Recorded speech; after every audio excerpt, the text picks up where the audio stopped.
The doctor slipped me a secret note that read, "Don't go home, run."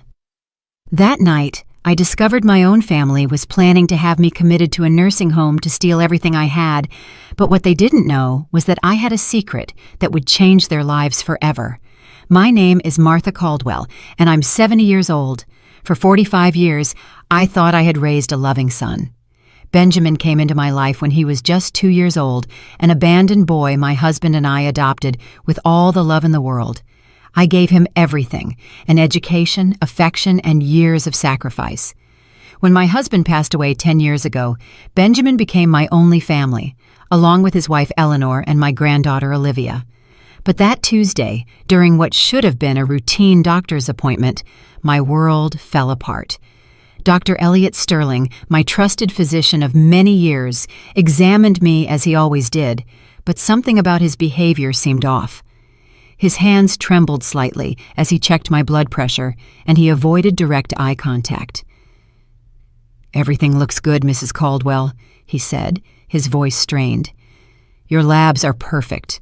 Your heart is strong. You have many good years ahead of you." As I got up to leave, I felt him approach from behind. Suddenly, while I was grabbing my purse, Dr. Sterling discreetly slipped a folded piece of paper into the bottom of it. He did it so quickly that I almost didn't notice. "Take good care, Mrs. Caldwell," he said with a forced smile. "And remember, family isn't always what it seems." His words sent a chill down my spine. What did he mean by that? Why had he given me that note so secretly? I left the office with my heart pounding, but I decided not to read the note until I got home. During the cab ride, 1,000 thoughts crossed my mind. Dr. Sterling had never acted so strangely.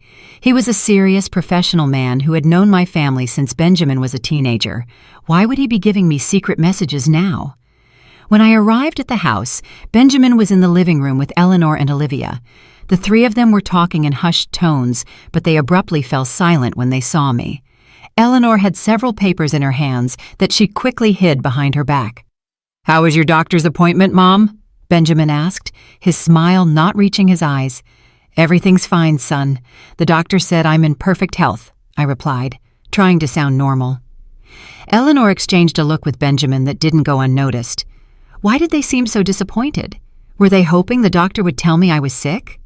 "That's great, Grandma," Olivia said, but her voice sounded strangely cold. "It means you have plenty of time left to enjoy yourself." That night at dinner, I noticed my family was acting very strange. Benjamin barely spoke to me, Eleanor answered in monosyllables, and Olivia avoided my gaze. There was a tension in the air that you could cut with a knife. "Is something wrong?" I finally asked. "No, Mom, everything's fine," Benjamin replied quickly. "We're just tired." After dinner, I went to my room with a heavy heart. Something was definitely going on, and the doctor's note was starting to make sense. With trembling hands, I took the paper from my purse and unfolded it. What I read took my breath away. "Mrs. Caldwell, your family was here yesterday. Eleanor asked me about your mental state, and if I could certify that you need special care, they want to put you in a nursing home. They also asked about your inheritance and assets. Don't go home. Run, Dr. Sterling." My hands began to shake uncontrollably. My own family. The son I raised with so much love, the daughter-in-law I treated like my own child, my granddaughter who was always my adoration. Suddenly, it all made sense. The strange looks, the whispers, the hidden papers. They weren't disappointed because I was in good health. They were furious because the doctor hadn't cooperated with their plans. I couldn't sleep that night. Every noise in the house startled me. I lay awake, listening, trying to understand how I had reached this point. How was it possible that the family for whom I had sacrificed everything was now conspiring against me? At 2 a.m, I heard voices in the kitchen. I got up stealthily and crept toward my bedroom door. I could clearly hear Benjamin, Eleanor, and Olivia talking in low voices, but loud enough for me to understand every word. "The damn doctor wouldn't cooperate," Eleanor said with irritation. "I explained to him that the old lady is losing her mind, that she sometimes doesn't recognize anyone, that she leaves the gas on, but he insisted she's perfectly fine." "Relax, my love," Benjamin replied. "We'll find another doctor, one who's willing to sign the papers we need." "But what do we do with her in the meantime?" Olivia asked. "I already booked my spot at the college in the U.S. I need that money now, not in 5 years when she finally dies of old age." "Olivia, don't talk like that," Benjamin scolded, though without much conviction. "You have a point, though. We need to act fast. The house is worth almost $500,000, and with her pension and savings, we could live comfortably until she dies," Eleanor finished coldly. "Look, I didn't join this family to take care of a senile old woman. I married you because I thought you'd inherit soon, but it's been 10 years and she's still here spending our money." "Our money?" I repeated silently, feeling rage start to grow in my chest. All my money, earned with my and my late husband's sweat, they saw as their own. "Tomorrow I'm going to talk to the lawyer," Benjamin continued. "I'm going to ask if we can have her declared incompetent without a doctor. There has to be a way." "And if that doesn't work," Eleanor added, "we can always make her life impossible until she decides to go to a nursing home herself. Take away her TV, don't cook for her, treat her like what she is, a burden." "Mom, don't be so cruel," Olivia said. But then she added, "Though the truth is, I'm already tired of pretending to love her. She's always there, butting into our conversations, asking why we're out so late. It's insufferable." My legs began to tremble. I leaned against the wall, feeling my world crumbling around me. These were the people for whom I had worked 18 hours a day when Benjamin was little, for whom I had given up my dreams, my friendships, my own life. "Remember my 15th birthday?" Olivia continued. "She bought me that horrible red dress and forced me to wear it. All my friends laughed at me. From that day on, I swore I'd get her back someday." "And what bothers me the most," Eleanor added, "is that she's always bragging about what a good mother she was, about all she sacrificed for Benjamin, as if she were a saint. But the truth is, she adopted him because she couldn't have her own kids. She used him to fill her emptiness." "Enough already," Benjamin said, but his voice sounded tired, not indignant. "Look, in a week, I'm going to talk to her. I'll tell her we found a very nice nursing home, that it would be better for her to be with people her own age, and if she refuses, we'll use Plan B." "What's Plan B?" Olivia asked. "We make her really lose her mind," Benjamin replied coldly. "We switch her medications. We hide her things. We tell her she did things she didn't do. In a month, any doctor will certify that she's mentally ill." The horror of his words hit me like a punch. Not only did they want to rob me, they wanted to destroy my mind, my dignity, my sanity. They wanted to turn me into what they claimed I already was. "It's perfect," Eleanor said, excited. "And once she's committed, we'll have access to all her accounts. We can sell the house, collect her pension, and dispose of everything without anyone bothering us." "Exactly," Benjamin confirmed. "And the best part is that no one will suspect a thing. To the outside world, we're the perfect family, lovingly taking care of a sick grandmother." They laughed. The three of them laughed, as if they had told the best joke in the world. They laughed at me, at my naivety, at my unconditional love for them. In that moment, something inside me broke. It wasn't my heart. That had already been shattered since I read the doctor's note. What broke was my blind faith in goodness, my belief that love is always reciprocated, my conviction that family is sacred. "First thing in the morning, I'm going to make copies of all her cards," Eleanor whispered. "That way, we can spend a little at a time without her noticing." "Great," Benjamin approved. "And I'm going to go through all her papers. There has to be a will somewhere that we can modify." "Modify how?" Olivia asked. "Let's just say that Grandma, in her mental confusion, decided to leave everything to us because we're the only ones who care for her," Benjamin explained with a smile in his voice.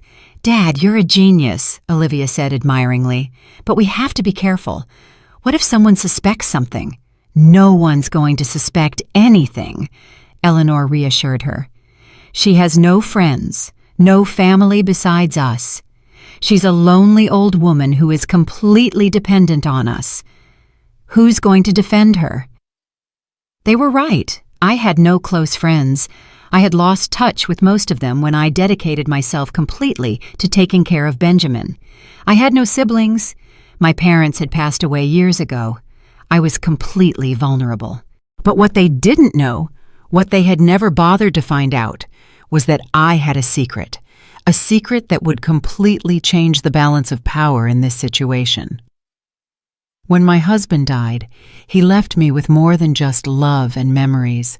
He left me with an inheritance I had kept hidden all these years. $2.2 million in an offshore bank account that only I knew about, in addition to 3 properties overseas that he had bought as investments. I never told Benjamin about it because I wanted to be sure he loved me for who I was, not for what I had. I wanted him to build his own life, to be independent, but now I realized I had been a fool.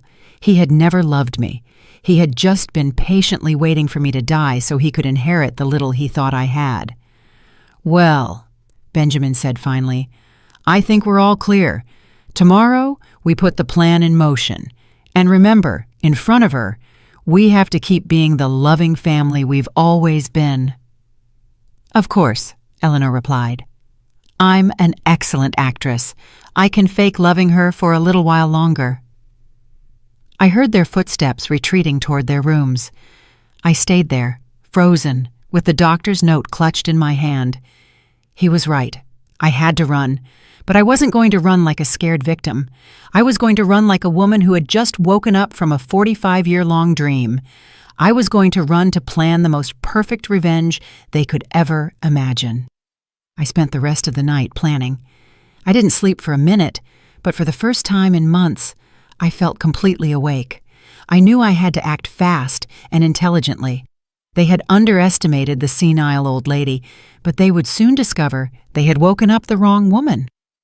At 5 a.m, when I was sure everyone was asleep, I silently took out my smallest suitcase and packed only the essentials: personal documents, a few changes of clothes, my medications, and most importantly, the little notebook where I had written down all the details of my secret accounts.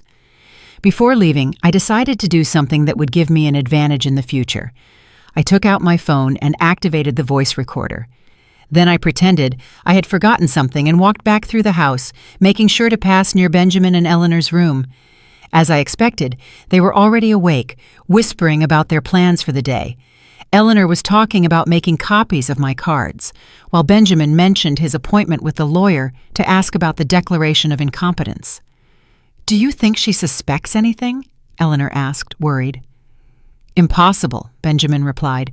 "She's too old and trusting. Besides, what could she do? She has nowhere to go. She has no money of her own. She has no friends. We're all she has." "It's pathetic," Eleanor added with contempt. "A 70-year-old woman who is completely dependent on us. Sometimes I feel sorry for her, but then I remember she chose this life. She could have remarried after her husband died, but she chose to stay here being the perfect grandmother. And now she's going to pay for that decision." Benjamin concluded coldly. Perfect. I had recorded enough material to sink them. After that, I put the phone away and finished getting ready to leave. I left a note on the kitchen table that said, "Gone to run some errands. I'll be back later, Martha." I knew they wouldn't suspect a thing. After all, a senile old woman going on a strategic escape wasn't a possibility they had considered. I took a cab to the nearest bank. It was Wednesday morning, and I knew I had a few hours before my family would realize something was wrong. At the bank, I withdrew a considerable amount of cash and verified that my secret accounts were intact. The teller, a young woman named Patricia, looked at me with curiosity when I asked to withdraw $5,000 in cash.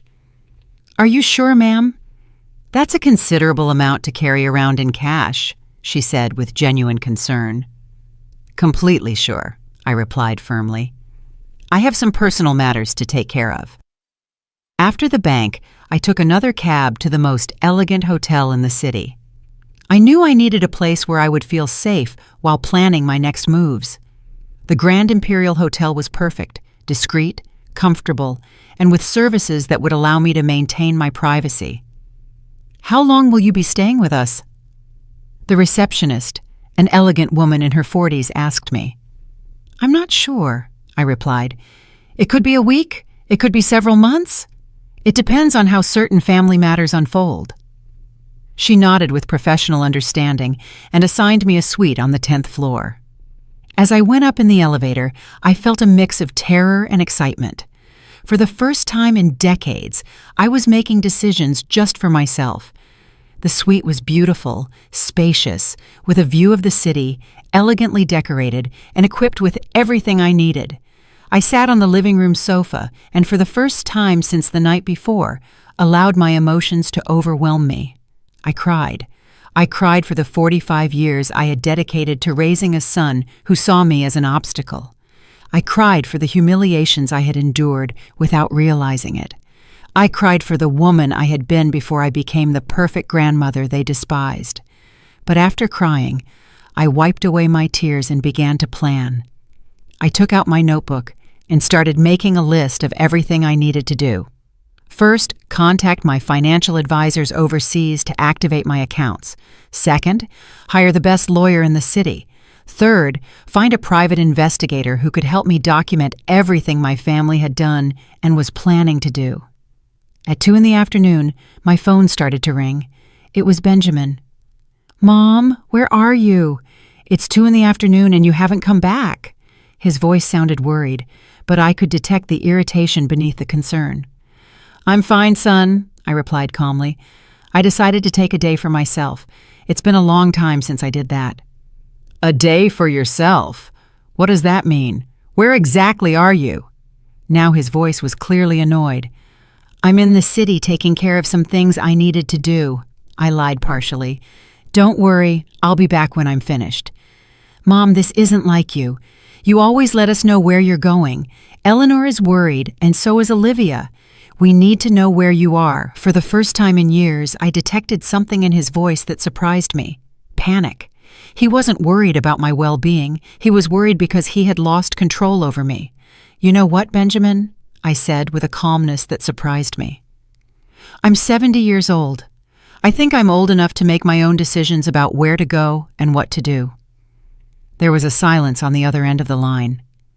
"Mom, you're scaring me. You don't sound like yourself. Are you taking your medications?" he asked. And in that question, I could hear the beginning of their strategy. He was already planting the seed that I was not mentally well. "I'm perfectly fine, son. I've never been better," I replied and hung up. I immediately turned off my phone. I knew they would call me obsessively, and I needed peace to do what I had to do. That afternoon, I hired the most prestigious law firm in the city. The head attorney, a man in his 50s named Dr. Graham Montgomery, received me personally when I mentioned the amount of money I was willing to pay for his services. "I need complete legal protection," I explained. "My family is trying to have me declared incompetent to take control of my assets, but I have recordings that prove it's a conspiracy." Dr. Montgomery listened carefully as I played the recordings I had made that morning. His expression grew more and more serious. "Mrs. Caldwell, this is very serious," he said finally. "What your family is planning constitutes elder abuse, conspiracy to commit fraud, and potentially forgery of documents. We could prosecute them criminally." "That's exactly what I want," I replied with determination. "But I need to do it strategically. I want them to pay, but I want it to be in the most painful way possible for them." Dr. Montgomery smiled. It was the smile of a man who had found a case he liked. "Mrs. Caldwell, I think you and I are going to work very well together," he said. "I'm going to assign my best team to your case, but I need you to tell me everything, absolutely everything." I told him about adopting Benjamin, about my husband, about the years of sacrifice, about the secret inheritance, about everything. Dr. Montgomery took notes carefully. "Do you know exactly how much money you have in your secret accounts?" he asked me. $2.2 million in cash, plus 3 properties overseas that are worth approximately $1.5 million more, I replied. Dr. Montgomery stopped writing and looked at me with renewed respect. Mrs. Caldwell, you are not just a victim of family abuse. You are a very powerful woman who has been underestimated by her family. We are going to use that power to teach them the lesson of their lives. For the first time in days, I smiled genuinely. The war had begun, but now I had the right weapons. That night, from the comfort of my hotel suite, I turned on my phone to check my messages. I had 37 missed calls from Benjamin, 15 from Eleanor, and 8 from Olivia. The text messages were becoming more and more desperate. Mom, please answer. We are very worried. Martha, if you don't respond, we're going to call the police. Grandma, where are you? Dad says you're going to get into trouble. I decided to reply only to Benjamin. I'm fine, don't worry. I'll come back when I'm ready. The response came immediately. Mom, this isn't normal. You need to come home now. Eleanor made your favorite dinner. His favorite dinner. As if after 45 years, he didn't know that Eleanor had never cooked anything special for me. It was another lie, another manipulation. The next day, Dr. Graham Montgomery called me early. Mrs. Caldwell, I have some interesting news. My private investigator has already started working on your case and has discovered something important. Your daughter-in-law, Eleanor, has been using your personal information to apply for credit cards in your name for the past 6 months. What? I exclaimed, feeling indignation grow in my chest. She has 5 credit cards that you never authorized, with an accumulated debt of $43,000. Purchases at luxury stores, expensive restaurants, even a trip to the Florida Keys last month, the lawyer explained. But I never went to the Florida Keys, I said, confused. No, ma'am, they went. Your family took a week-long vacation using your money while they told you they were going to visit Eleanor's sick mother. The memory hit me like a slap. I remembered that week perfectly. Eleanor had cried, saying her mother was very ill and they needed to go and take care of her urgently. I had given them money for the trip, in addition to what they had already stolen with the fake credit cards. Dr. Montgomery, what else did your investigator discover? I asked, fearing the answer. Your son Benjamin lost his job 8 months ago, but he never told you. He has been living off your savings and pension. We also discovered that he has already contacted 3 different doctors, trying to find one who is willing to certify that you suffer from senile dementia. Each revelation was a deeper stab. Not only had they planned to rob me, but they had already been robbing me for months. Not only did they want to declare me insane, they had already started the process. And my granddaughter Olivia? I asked, my voice breaking. She also has her secrets, Mrs. Caldwell. She's 3 months pregnant, but she's lying to her parents about who the father is. Apparently, the real father is a married man of 50 who promised to leave his wife, but now doesn't want to know anything about the baby. Oh my God, I whispered. My granddaughter. The girl I had helped raise was involved in a scandal that could destroy her future. There's more, Dr. Montgomery continued. Eleanor has been having an affair with your neighbor Dave for the past 2 years. My investigator has photographs and videos that prove it. Dave? Carol's husband? I asked, remembering the sweet woman who lived next door. That's right. Apparently, Eleanor and Dave meet at a motel on Tuesday and Thursday afternoons, while Benjamin believes she is at her yoga class. The irony was brutal. While they were planning to destroy my life by accusing me of being crazy, each of them was living a lie that made them far worse than I could ever have imagined. Dr. Montgomery, I want you to document all of this, I told him with renewed determination. Every lie, every theft, every betrayal. I want that when the time comes to confront them, they have evidence of everything. Of course, Mrs. Caldwell, but I have a suggestion. Instead of confronting them immediately, what do you think of letting them dig their own grave a little deeper? That afternoon, I decided to do something I hadn't done in years. Buy new clothes. I went to the most elegant stores in the city and bought 3 beautiful dresses, an elegant black one, a vibrant red one, and an emerald green one that made me feel powerful. I also bought new shoes, a genuine leather handbag, and even got my hair done at the city's most exclusive salon. The stylist, a young woman named Sophia, worked on my hair for 3 hours. "Ma'am, you have beautiful hair," she told me as she worked. "Why have you neglected it so much?" "Because, for a long time, I thought it wasn't worth taking care of myself," I replied honestly. "I thought my only function was to be the invisible grandmother who takes care of everyone else." "Well, those days are over," Sophia declared firmly. "When I'm done with you, you're going to look like the queen you've always been." And she was right. When I looked at myself in the mirror, I didn't recognize the woman looking back at me. My hair had a modern, elegant cut with highlights that brought light to my face. I looked powerful. That night, having dinner in the hotel restaurant, I decided to call Benjamin. "Mom, finally! Where the heck have you been?" His voice sounded furious, not worried. "Taking care of myself, son," I replied calmly. "You know, I hadn't taken time for myself in years. It's been very revealing." "Mom, this has to stop. You can't just disappear like this. We're your family. We have a right to know where you are." "A right," I repeated, letting the word hang in the air. "Since when does my family have a right over me?" "Since you started acting erratically," he replied. And there he was again, trying to plant the seed that I was mentally unstable. Erratic? Does it seem erratic to you that a 70-year-old woman decides to take a few days for herself? Yes, when that woman has never done anything like that before. "Mom, I think you need to talk to a specialist. You're acting very strangely." "A specialist?" I asked, feigning confusion. "What kind of specialist, Benjamin?" A psychologist, Mom. Someone who can help you with these behavioral changes." Perfect. He was admitting his intentions on a call that I was recording. "You know what, son? You're right. I do need specialized help," I told him, and I could hear his sigh of relief on the other end of the line. "I'm glad you understand, Mom." "Yes, I understand perfectly. I need a specialist in family fraud, a specialist in elder abuse, and a specialist in psychological manipulation, because that's exactly what you all have been doing to me."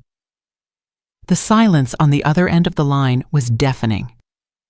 "Mom, what are you talking about?" "I'm talking about the fact that I know everything, Benjamin. I know about the fake credit cards Eleanor took out in my name. I know about your plan to have me declared incompetent. I know about the doctors you've contacted. I know everything." "Mom, that's ridiculous. I don't know what you're talking about. I think you really need medical help." "You know what else I know, Benjamin. I know you lost your job 8 months ago, and that you've been living off my money while lying to my face. I know about the trip to the Florida Keys that you paid for with my stolen money. I know many other things that are going to surprise you a lot when you see them in court." "You're delirious," he said, but his voice no longer sounded sure. "Delirious? Last night I heard you planning how to make me really go crazy by switching my medications. Is that a delusion too?" This time the silence was even longer. "Mom, come home. We can talk about this as a family." "No, Benjamin, we are no longer family. A family doesn't betray you the way you betrayed me. A family doesn't plan the mental destruction of one of its members to steal their money. Mom, please. What I am going to do is give you one chance, just one chance, to confess everything, apologize genuinely, and return every penny you have stolen from me. If you do that, maybe, just maybe, I can find a way to forgive you." "We have nothing to confess," he replied, but his voice was trembling. "Then I'll see you in court, son.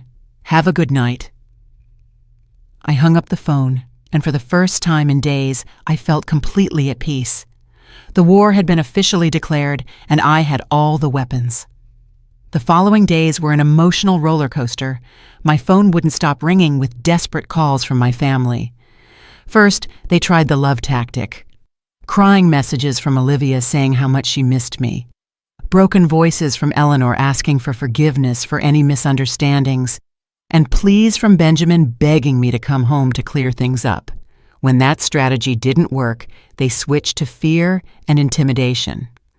Benjamin left me a voice message that said, "Mom, If you don't come back immediately, we're going to have to take legal measures to protect you from yourself.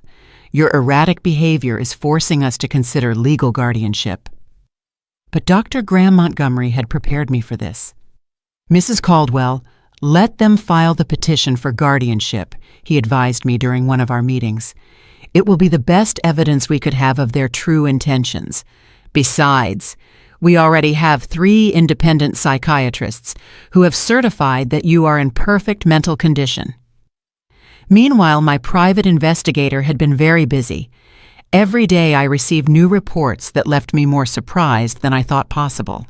"Mrs. Caldwell," he told me during our Friday meeting, "your family has dramatically accelerated their plans since you disappeared. Yesterday, Benjamin went to your bank trying to access your accounts, saying that you had suffered a psychotic episode and that he needed to temporarily handle your finances." "And what did the bank tell him?" I asked. "Fortunately, the bank manager is very professional. He told Benjamin that he would need official legal documentation to make any changes to your accounts, but Benjamin insisted so much that they had to ask him to leave." "There's more." "Yes, Eleanor has been selling your belongings. Yesterday, I saw that she posted several of your antique furniture pieces on an online sales page. She also tried to sell your jewelry collection to a pawn shop, but the appraiser refused because the pieces obviously belonged to an older person, and Eleanor couldn't prove she had authorization to sell them." My heart pounded. Those jewels were gifts from my late husband, unique pieces he had collected over decades. "And my granddaughter Olivia?" I asked with a lump in my throat. "She has been the most active of all. She's been telling her friends that you are suffering from advanced Alzheimer's and that the family is considering having you committed. She has also been using this story to borrow money from several acquaintances, saying she needs funds to pay for her grandmother's medical care." Each revelation was more painful than the last. Not only were they stealing from me, they were destroying my reputation and using my supposed illness to manipulate other people. "But here's the most interesting part," the investigator continued. "Last night, the 3 of them had a meeting at your house with a man our sources identified as Paul Hayes, a document forger known in the city's criminal underworld." "A forger?" I asked, feeling my blood run cold. "Apparently they are planning to create fake medical documents that certify your mental incompetence. Paul Hayes specializes in creating fictitious medical histories and forging doctors' signatures." This was much worse than I had imagined. Not only did they want to steal from me, they were willing to commit multiple serious crimes to do so. "Dr. Montgomery," I said over the phone that same afternoon, "I think it's time to accelerate our plans. If we wait any longer, they're going to have fake documents that could complicate things." "I agree, Mrs. Caldwell. Are you ready for Phase 2 of our plan?" Phase 2 was brilliant in its simplicity. Instead of confronting them directly, we were going to let them incriminate themselves publicly. On Monday morning, I got dressed in my new elegant black dress, put on my best jewelry, and headed to the city's most prestigious real estate office. I had made an appointment to view luxury properties, specifically homes worth over $1 million. "Mrs. Caldwell," the real estate agent, a dapper man named Rick, greeted me. "It's a pleasure to meet you. I understand you're interested in acquiring a high-value property." "That's right," I replied with confidence. "I'm looking for a house that reflects my new stage of life, something elegant, modern, with good security." "Perfect. I have 3 properties that might interest you." What Rick didn't know was that my private investigator had coordinated everything perfectly. At 11 in the morning, exactly when we would be viewing the second property, Benjamin, Eleanor, and Olivia would coincidentally appear at the same real estate office. We were in the middle of a visit to a spectacular mansion when I heard familiar voices at the main entrance. "Excuse me," I said to Rick. "I think some acquaintances just arrived." When we went down to the main lobby, there they were, the 3 of them, dressed in their best clothes, talking to another real estate agent. "We're interested in selling a property," I heard Benjamin say. "It's my mother's house, but she's ill, and we have legal power of attorney to handle her affairs." "Power of attorney?" the agent asked. "Could you show me the documentation?" Well, we're still processing the official papers, Eleanor replied nervously. But it's just a matter of days. We want to get a head start on the appraisal process. Hello, family, I said loudly from the stairs. The three of them turned around at the same time, and their faces of horror were worthy of a movie. Benjamin turned pale. Eleanor's mouth opened without making a sound, and Olivia literally took a step back. Mom? Benjamin stammered. What are you doing here? The same thing you are, apparently, I replied calmly as I walked down the stairs. Although I'm buying, not selling. Rick, my real estate agent, approached with a professional smile. Do you know these people, Mrs. Caldwell? Unfortunately, yes, I replied. This is my family, or at least that's what I thought until recently. Mom, we need to talk, Benjamin said, trying to sound authoritative, but failing miserably. About what, Benjamin? About how you were planning to sell my house without my authorization? About the fake documents you're processing? Or about the power of attorney you just mentioned that doesn't exist? The other real estate agent looked confused and clearly uncomfortable. Excuse me, he interrupted, but if there is a legal conflict over the property, we cannot proceed with any appraisal until it is resolved. There's no conflict, Eleanor said desperately. It's just that she hasn't been right in the head lately. I'm not right in the head, I repeated loudly, making sure everyone in the office could hear. Is that why I'm here buying $1.5 million house with my own money? Rick's jaw dropped. $1.5 million? Olivia whispered. Oh yes, dear granddaughter, I said with a sweet smile. It turns out your senile grandmother has a lot more money than you thought. I took out my phone and dialed Dr. Montgomery's number. Doctor, I'm at Richards & Associates Realty. My family is here trying to sell my property without authorization and claiming they have power of attorney over my affairs. Could you send someone from your office to document this situation? Of course, Mrs. Caldwell. Someone will be there in 15 minutes. I hung up and looked at my family with a calmness that surprised me. Now we're going to wait for my lawyers to arrive, I announced, and they're going to explain to everyone here exactly what legal documents you have, how you obtained them, and why you believe you have the right to sell my property. Benjamin tried to approach me. Mom, this is a misunderstanding. We can solve it at home. No, I said firmly, taking a step back. There is nothing left to solve at home. I no longer have a home, at least not with you in it. Eleanor began to cry, but they were tears of panic, not sadness. Martha, please, we're family. Everything we've done has been for your own good. For my own good? I asked, raising my voice. Stealing my money with fake credit cards was for my own good? Planning to forge medical documents was for my own good? Hiring a criminal to fake my medical history was for my own good? Each accusation fell like a bomb in the lobby of the real estate office. The other clients and employees had stopped to listen, and I could see the expressions of horror and disgust on their faces. We don't know what you're talking about, Olivia lied desperately. You don't? I took out my phone and played one of the recordings I had made. Benjamin's voice filled the space. We make her really lose her mind. We switch her medications. We hide her things. We tell her she did things she didn't do. In a month, any doctor will certify that she's mentally ill. The silence in the real estate office was deafening. I could see how the faces of the employees and clients were filled with indignation and repugnance. That recording is illegal, Eleanor yelled hysterically.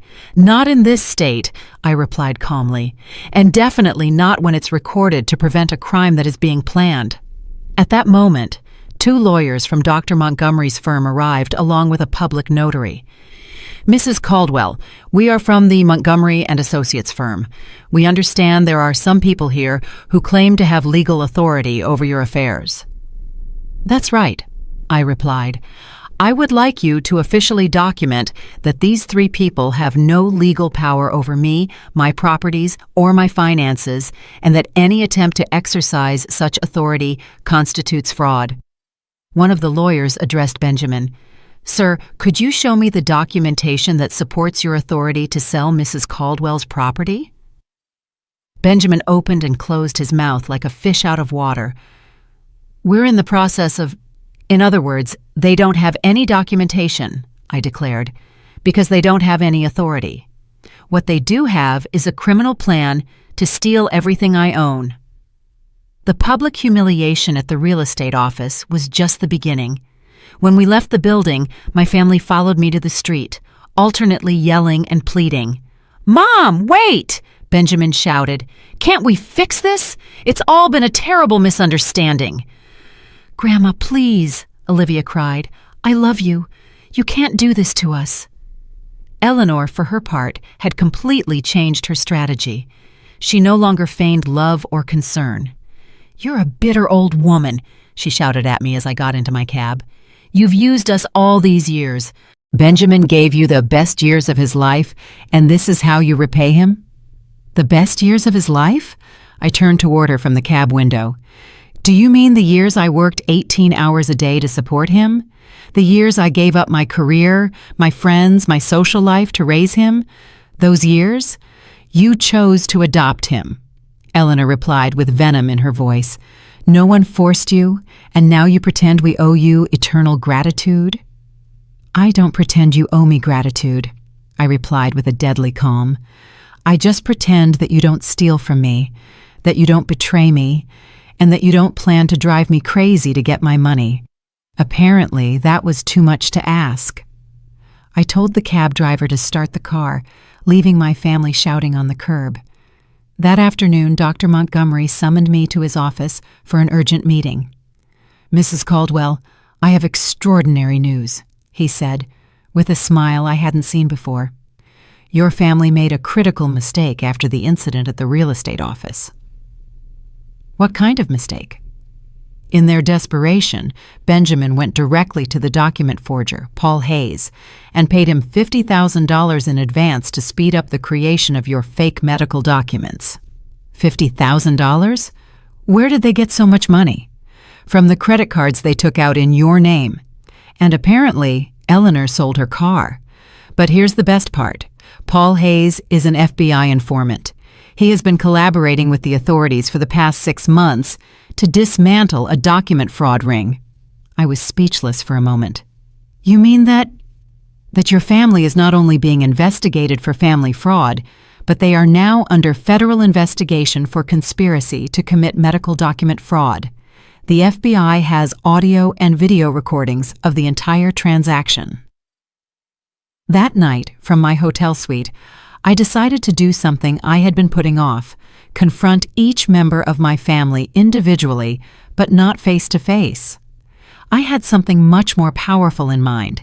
I opened my laptop and created an account on the country's most popular live streaming platform. My title was simple but effective: A Grandma Tells the Truth About Her Family. At 8 at night, I started my first live stream. At first, there were only 3 viewers, but to my surprise, the number began to grow rapidly. "Good evening," I began, looking directly at the camera. "My name is Martha Caldwell. I'm 70 years old, and tonight I'm going to tell you a story that will change the way you see perfect families." In 20 minutes, I had over 500 viewers. By the end of the hour, there were over 3,000. I told them everything, from Benjamin's adoption to the secret note from Dr. Sterling, from the fraudulent credit cards to the plans to drive me crazy. I played the recordings, showed the documents I had compiled, and explained each betrayal in precise detail. The live comments were overwhelmingly supportive. "What a horrible family. Mrs. Caldwell, you are a warrior. Sue them. Make them pay for everything. My grandmother went through something similar. Thank you for being so brave." But what really changed everything was when, in the middle of my stream, I received a live call. It was Olivia. "Grandma, please turn off that stream," she pleaded. "You're ruining our lives." "I'm ruining your lives?" I repeated so that all the viewers could hear. "Don't you think you all ruined mine first?" "Grandma, everyone is watching us. My friends, my teachers, the whole school. I can't even leave the house. And how do you think I would feel if you had me committed to a nursing home against my will, declared mentally incompetent, and stole all my money? That was never going to happen. We were just exploring options. Exploring options? I shouted, for the first time in days losing the composure I had maintained. Olivia, I raised you since you were a baby. I changed your diapers. I took you to school. I took care of you when you were sick, and you were there smiling while your parents planned to destroy me. The silence on the other end of the line was deafening, but the live comments exploded. Tell her the truth! This girl is shameless. Mrs. Caldwell, don't let her manipulate you. Grandma, Olivia finally said in a broken voice, I need money for college and for other things. You thought what, Olivia? You thought I was your personal bank?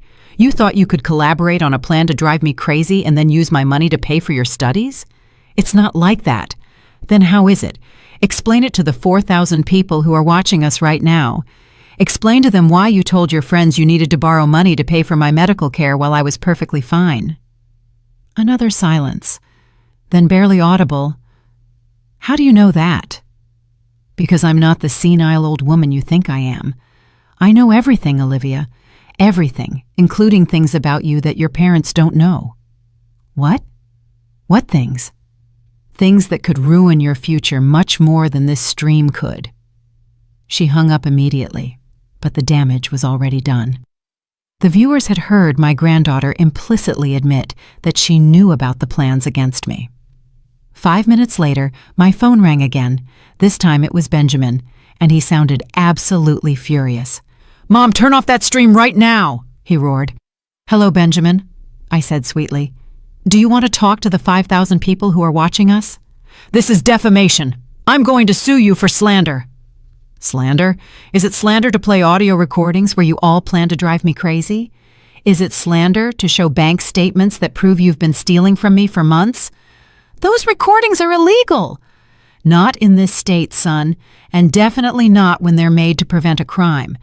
But tell me, do you want to explain to all these viewers why you paid a document forger $50,000 yesterday afternoon?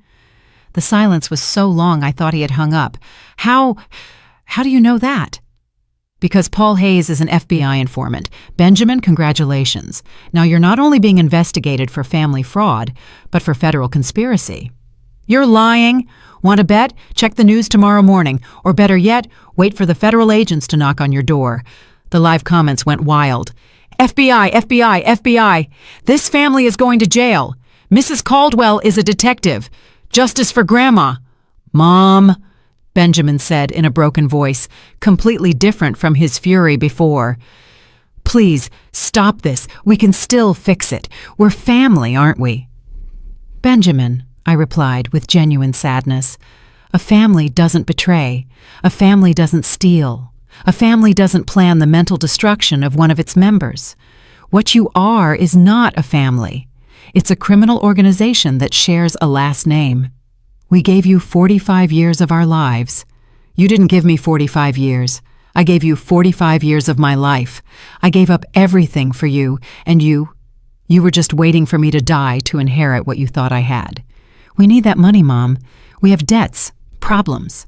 And that's why you decided to drive me crazy? That's why you decided to steal from me? That's why you decided to destroy the last years of my life? It wasn't personal. Those 3 words hung in the air like a death sentence. It wasn't personal. 45 years of love, sacrifice, and dedication. And to him, it wasn't personal. You're right, Benjamin, I said finally. It wasn't personal for you all, and from now on, it won't be personal for me either. I'll see you in court. I hung up and looked at the camera. And that, dear viewers, was my family, I said with a sad smile. Tomorrow, I'll continue with this story. Good night. I ended the stream with over 7,000 viewers and hundreds of messages of support. For the first time in weeks, I went to sleep feeling that I was not alone in this battle. The next morning, I woke up with my phone exploding with notifications.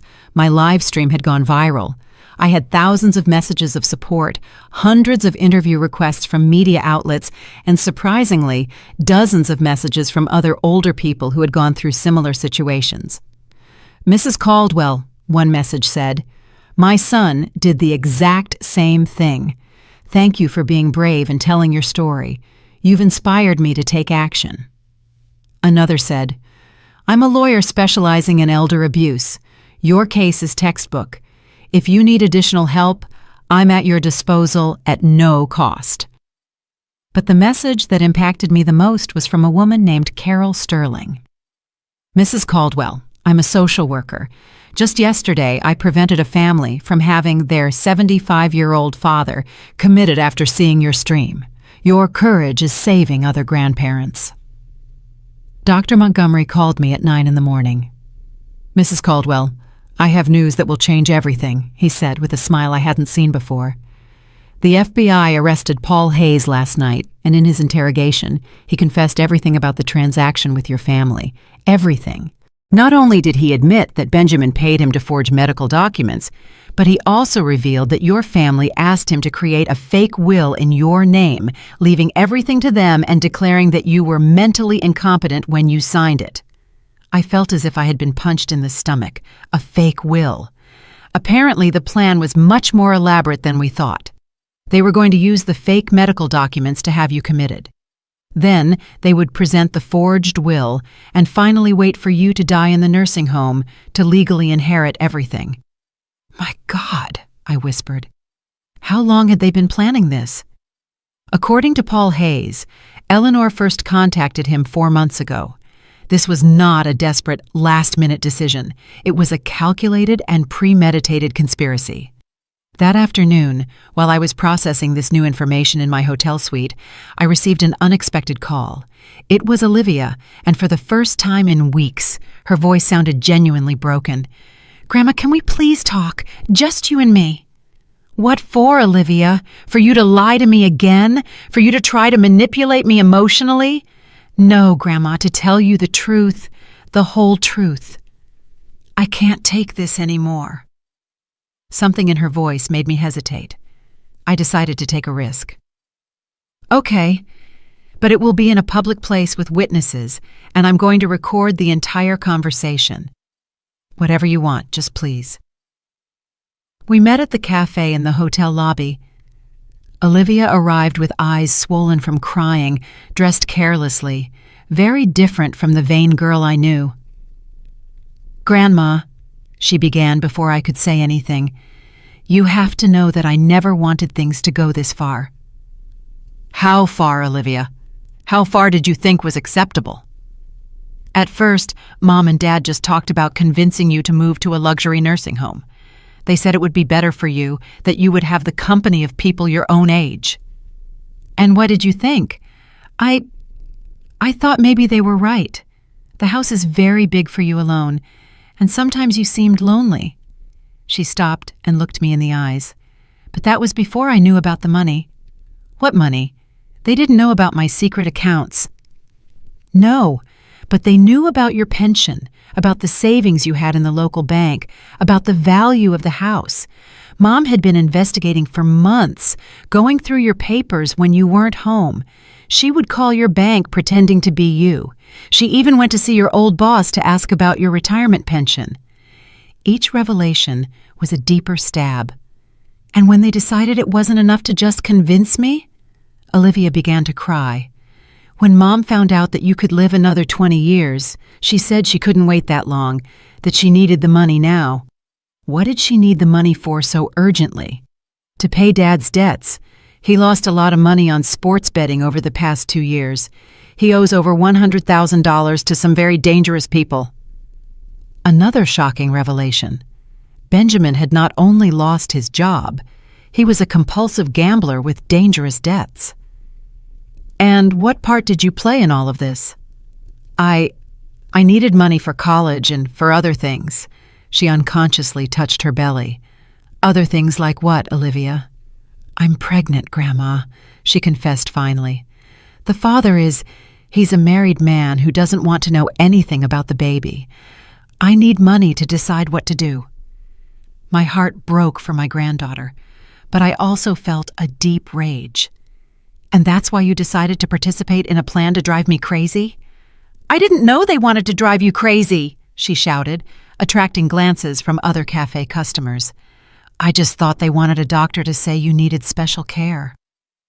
"What's the difference, Olivia?" I don't know. I guess there isn't a difference." She cried in silence for a few minutes. "Grandma, when you left the house, everything fell apart. Dad and Mom do nothing but fight. Mom says it's all Dad's fault for gambling. Dad says it's all Mom's fault for being too ambitious. And I'm in the middle, pregnant and terrified. And now what do you want from me? I want you to forgive me. And I want you to know that if you testify against Mom and Dad, I'm going to tell the truth. Everything I know, everything I saw, everything I heard." I remained silent, processing this unexpected offer. "Why would you change sides now, Olivia?" "Because last night Dad told me that if everything goes wrong, they're going to say that I was the one who had the idea to steal your jewels. They're going to say that I manipulated them into doing it because I needed money for drugs." "Drugs? I don't do drugs, Grandma." But Dad says it's more credible to blame the rebellious teenager than to admit that they planned everything. The final betrayal. Not only had they betrayed me, but now they were willing to betray their own daughter to save themselves. "Do you have proof of what you're telling me?" Olivia took out her phone. "I have recordings of all their fights since you left. I have text messages where they plan to blame me. I have videos of Mom counting the money she got from selling your jewels." "Why did you record all of that?" "Because a week ago, I realized that when all this is over, they're going to abandon me too. I'm underage, I'm pregnant, and I have no money. They're going to need a scapegoat, and that scapegoat is going to be me." I looked at her intently, trying to determine if this was another manipulation or if I was finally hearing the truth. "Olivia, if you decide to testify against your parents, your life will change forever. Your relationship with them will be completely over." "My relationship with them is already over, Grandma, from the moment they decided to use me as part of their plan against you and then decided to sacrifice me to save themselves. And what do you want in exchange for your testimony?" "I want you to help me finish high school. I want you to help me make the right decision about my pregnancy.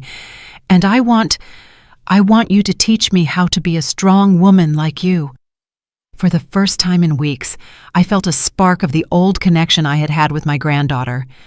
"Olivia, if you do this, if you help me get justice, I'm not only going to help you with high school and with your situation. I'm going to teach you something much more valuable." "What?" "I'm going to teach you that real family is not defined by blood, but by loyalty, respect, and genuine love, and that sometimes protecting yourself means moving away from toxic people, even if you share their last name." Olivia extended her hand across the table. "Deal, Grandma." I shook her hand, knowing that this moment would mark the beginning of the end for Benjamin and Eleanor. "Deal, my girl. But now you're my ally, and allies protect each other. Are you ready for that responsibility?" "More ready than I've ever been for anything in my life." The day of the trial came faster than I expected. In 3 weeks, Dr. Montgomery had built a case so solid that even my family's expensive lawyer recommended that they plead guilty to negotiate a lesser sentence. But Benjamin and Eleanor refused. They wanted to take the case to trial, convinced they could manipulate the jury with the image of the loving family caring for the confused grandmother. The day the trial began, I arrived at the courthouse dressed in my most elegant black suit, accompanied by Olivia, who had decided to move in with me at the hotel for the duration of the legal process. "Are you nervous, Grandma?" she asked me as we went up the courthouse stairs. "No, my girl," I replied calmly. "I'm at peace. The truth always finds its way out." The courtroom was packed. My story had become national news after several outlets covered my live streams. There were journalists, cameras, and dozens of older people who had come to show their support. When I saw Benjamin and Eleanor at the defense table, I barely recognized them. Benjamin had lost weight and had deep, dark circles under his eyes. Eleanor looked gaunt and nervous. The stress of knowing they were facing years in prison had taken its toll. The prosecutor presented the case masterfully. He showed the audio recordings where they planned to drive me crazy. He presented evidence of credit card fraud. He explained the conspiracy with the document forger and finally showed the proof of the fraudulent mortgage on my house. But the most shocking moment came when Olivia took the stand as a witness for the prosecution. "Ms. Caldwell," the prosecutor asked her, "can you tell us what you heard when your parents discussed their plans for your grandmother?" With a firm, clear voice, Olivia narrated every conversation, every plan, every betrayal. She described how they had planned to switch my medications, how they had calculated how much money they would get from my death, and how they had decided to blame her if everything went wrong. When she finished testifying, the silence in the courtroom was deafening. I saw several members of the jury wiping tears from their eyes. The defense attorney tried to discredit Olivia, suggesting she was lying to get money from me. "Ms., isn't it true that you're pregnant and need money?" he asked aggressively. "Yes, I'm pregnant," Olivia replied with dignity. "And yes, I need help, but I'm not lying to get it. I'm telling the truth because it's the right thing to do." "And isn't it convenient that your grandmother promised to help you financially in exchange for your testimony?" "My grandmother didn't promise me money in exchange for my testimony," Olivia replied firmly. "She promised me support because I finally had the courage to do the right thing. There's a difference."